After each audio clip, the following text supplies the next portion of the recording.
For our customers that invest in better quality solar systems, more reliable solar systems, it gives me a warm fuzzy feeling. And it's because my job or my role really is to help educate people and show that the importance of quality over cheaper products is key to having a good reliable investment.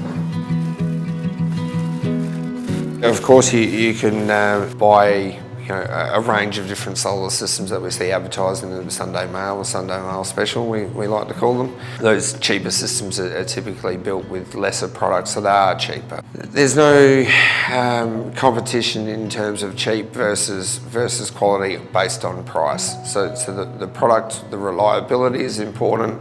Cheaper products offer much shorter reliability long term.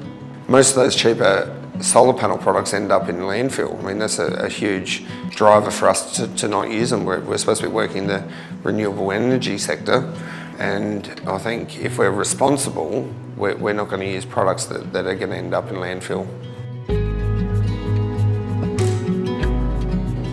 There's probably two very key reasons that anyone would or should be looking at quality or a quality solar panel system. Of course, the reliability, both in long-term performance, but also reliability of warranties. We know then we can provide that back-end support and warranty to customers further down the track.